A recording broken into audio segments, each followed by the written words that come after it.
ከሆነ ጓደኞች እዛም ያሉት ምናምን አፈላልገው። እውነት ለመናገር በአሁኑ ጊዜ ጓደኛ ምናምን የማምንበት ሰዓት ላይ አይደለሁም። አሁን ይሄ ለኔ እኔን ማጥመጃ ቢሆን በምን አሳወቀኝ? አሁን እኔ ልጅቷ ተገኘች ሲባል የት ነው ያለችው ብዬ ሰፍ ብዬ አዳማ ዱብ ስል ከሰይድ ጋር ሊያገናኙኝ ማለት ነው። ምክንያቱም ከአልገር ማለት እውነት መናገር ከሆነ ሰይድን በደንብ በትኩረት እያየሁት ነበረ ማለት እዚህ ኢትዮጵያ ውስጥ ናት ምናምን በቃ ማለት እያየሁት የሆነ ያልተዋጠልኝ ነገር አለ። መጀመሪያውን ራሳችሁ አዘጋጅታችሁ ወይ ደግሞ ልጅቷ ከና አልመጣችም። እንደዛ ስትፈልግ የነበረች ልጅ ምን መርፌ አይደለች። እስር ቤት ብትሆን እኮ የታሰረ ሰው ድብቅ የዚህን ያክል የፈለገ ምን ሰርታ ምን አይነት ወንጀል ሱመያ ሱክ እያለች እንደለማው ጓደኛዬ ስለሆነች ሰይድ እንደዚህ የልጅን እናት አገኘዋት በይና ከዛ ሱመያ ሱክ እያለች እንደለመደችው አዳማ ትመጣለች። ልጁ ይመጣል። አዲስ አበባ ታመጡታላችሁ። እኔ ከፈለጋችሁ ትራንስፖርት እችላለሁ። ሁሉንም በራሴ ወጪ ትምጣ። አንተ ምንም አታስፈልግም። ትመጣለች። ይመረመራል። ህግ ያለበት ቦታ ነው። ምንም የሚጭበረበር ነገር የለውም። ይመረመራል። ወረቀቱ ነው ማለት ነው እናንተን የሚዳኝን አለቅ። ስለዚህ የሚከፈልበት ዋጋ ምናምን የለውም።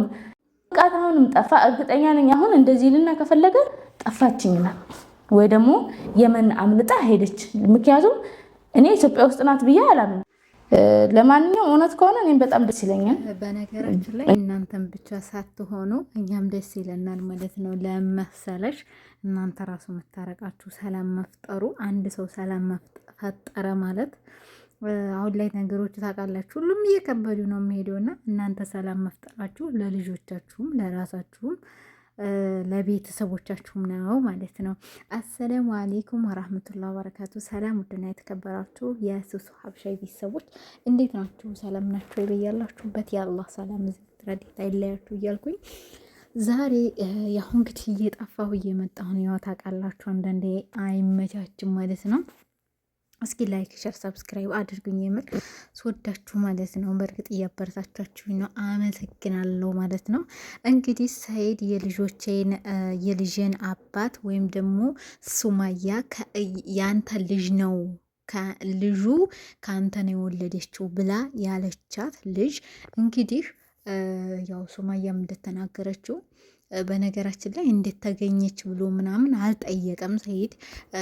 ኢቭን በዚህ ነገር ላይ ለምን አልጠየቀም ብያለ። ለምን ብትሉ እምኪን ጠይቋት ሊሆን ይችላል። ካሜራ ጋር ከመምጣታቸው በፊት ተገናኝተው ያለውን ነገር እንዴት እንዳገኛት ጠይቋት ሊሆን ይችላል። ያው ሱማያ ደግሞ መጠራጠር ስላለባት ያለውን ነገር እየተጠራጠረች ነው ማለት ነው። ለምን የሆነ ሰው ስትጠራጠሩ የሆነ ነገር ታወጣላችሁ። እየጠረጠረ ተመነጠረ ይላል ያገሬ ሰው። አልሙሂም ውሸትም ሆነ እውነትም ዙሮ ልጅቷ መገኘቷ ነው። ግን የሚያስፈራው መሰላችሁ አሁን ልጅቷ ተገኘች ብሎ ጨርሶ ምርመራ ሳይካሄድ ወይም ያለውን ነገር ሳይረጋግጥ ወይ የሆነ ነገር ሳይስተካከል ምን ቢል መሰላችሁ የሚያስጠላው የሆነ ነገር ቢል ማለት ወይ ጠፋች ወይ ስልኳን አጠፋች ወይ አድራሻዋን ነግራን እንሄድንበት አልተገኘም እንዲል እና ደግሞ ሱማያ እዛ ቦታ አልሄድም ብላለች። በእርግጥ ግን እነሱ ያኔ አወራራቸው ምናምን ሰይድ ልጅቷን ሲያገኛት በእርግጥ ያገኘቻት የሱማያ ጓደኛ ናት። እንደውም እሱ ያላት የሱማያ ጓደኛ ስለሆንሽ አንቺ ትሆኛለሽ እናንተ ትሆናላችሁ አውቃችሁ ድብቃችኋ ነው ብዬ ነበር ብለዋል። እነሱም ደግሞ እኛ የደበቅነውም ያረግነውም ነገር የለም ብለዋል። እውነት ነው። ዙሩ ማንም ይደብቃት አሁን ልጅቱን ማንም ይደብቃት ማንም የሆነ ጉድጓድ ብቻ ይታታት። የሰው ልጅ ብዙ ነገር ያጋጥማል። በራሷም ችግር ሊሆን ይችላል። ለምን ዩቱቡን አታይም ወይ ህይወት እንዴት ተበጠበጠ እያወቅሽ ሲላት እኔ ስልክ የምጠቀምበት ዩቱብ የማይበት አገር ላይ አይደለም ያለሁ ብላለች ማለት ነው። ዩቱብ የማያታይበት አገር ላይ መቼም ኢትዮጵያ አሁን በትንሹ ከዛ ሀገር ገብተን ስልክ ከዚህ ይዘን ገብተን ሊጠፋብን ይችላል። ግን እንዴት ስልክ አልገዛችም? አንድ ሁለተኛ ደግሞ እኔ እንጃ ብቻ የእሷም የነገረችው በእርግጥ የሰው ልጅ ናት። የሰው ልጅ ሆኖ ብዙ ነገር ያጋጥማል። ከየመን የተመለስኩት ብዙ ነገር አጋጥሞኛል ከብዙ ነገሮች በኋላ ነው ብላለኝ። ሊሆንም ይችላል ላይሆንም ይችላል። ምክንያቱም አንድ ሰው መፍረድ የምችሉ በዛ በሰው ጫማ ወይም ደግሞ ከዛ ሰው ያለውን ዲቴል ስናረጋግጥ ነው ማለት ነው። እንግዲህ ልጅቷ ከተገኘች ወደ ሱማያ ሂዳ ወይም ደግሞ ወደ አዲስ አበባ መታ ምርመራው መካሄድ እንዳለበት ሱማያ ተናግራለች። ግዴታም ደግሞ ሰይድ ማግኘት ወይም ደግሞ ሰይድ ጋር መሄድ የለባትም ማለት ነው። ህግ ባለበት ብላለች። እንግዲህ ሱማያ ህግ ባለበት ያለውን ነገር እንነጋገራለን ብላለች። እውነቷን ነው። ያለውን ነገር ህግ ባለበት ተነጋግሮ መጨረስ ነው ማለት ነው። በነገራችን ላይ አሁን ላይ ሰይድ ለምን እንደው አላውቅም ማለት ሁሉም ቦታ የሆነ ነገር ይጀምራል። ምሳሌ የሆነ ነገር ሊያስተካክል ሲል ለምን እንደው አላውቅም ትዳርን ነው የሚጨምረው። የሆነ ቦታ እዛ ቦታ ይሄዳላ፣ ከዛ ያገባል፣ ከዛ ላገባ ነው ብሎ ያመጣል። ስንት ሰው ከሱመያ በኋላ ከዚህ ከሀያት በኋላ እንኳ ስንት ሰው አወቅን ማለት ነው። ከሀያት በኋላ ስንት ሰው አወቅን።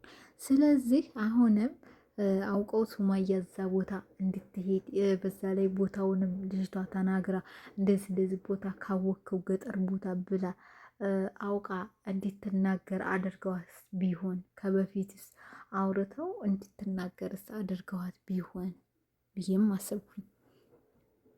ከዛም በኋላ ደግሞ እዛ ቦታ እስኪ ሱማያ ከሄደች ብለው መሰለኝ የተናገሩት ማለት ነው። አልሙሂም ያም አለ ይህም አለ እውነቷ መውጣቱ አይቀርም። እውነት ትመነምናለች እንጂ አትበጠስ የሚላል ያገሬ ሰውና ደግሞ ይቺ አንድ ቀን እውነቷ መውጣቱ አይቀርም። ግን እንደዛም የሆነ ደግሞ ሱመያ ያለውን ነገር ተነጋግረው ወይም ደግሞ ያለው ነገር ከፈጽሞ የሚሆነው ነገር ሆኖ ቢገናኙና ልጆቻቸውን በአንድ ቢያሳድጉ ደስ ይላል። ከህፃንነታቸው ጀምሮ የእናትን የአባትንም ፍቅር አይተው ቢያድገው፣ ሁለተኛ ደግሞ ልጆች ትምህርት ቤት ሲሄዱ አባታቸው እንዲወስዳቸው አባታቸው ብዙ ነገር ይፈልጋሉ። ያን ነገር ቢሆን ደግሞ ደስ ይላል ማለት ነው። ያው አላህ ሁሉንም ነገር ያስተካከልላቸው እያልን እንግዲህ እኛ እንቀጥላለን ማለት ነው። ደግሞ እንግዲህ ውጤቱ መጥቶ የምናይ ይሆናል እና ውድ የተከበራችሁ የቻናሌ ቤተሰቦች እስኪ ላይክ፣ ሸር፣ ሰብስክራይብ አድርጉልኝ። ኮሜንት አስተያየት አስቀምጡልኝ። በያላችሁበት ሰላማችሁ ይብዛ። ሀገራችንን ሰላሙን ያብዛልን፣ ሰላሙን ያንጣልን፣ ረብሻ የተባለን ያንሳልን። የምር በቃችሁ ይበላቸው። እኛም እንግዲህ በስደት ያለነው መጥፎ ነገሮችን ሁሉ የያዝልን። እንግዲህ የታመሙ የአላህ ያሽራቸው፣ ጥንካሬውን ብርታቱን እንግዲህ ለእኛ የሚስጠን። በያለንበት በያላችሁበት ሰላም ቆዩልኝ። ባይ ባይ።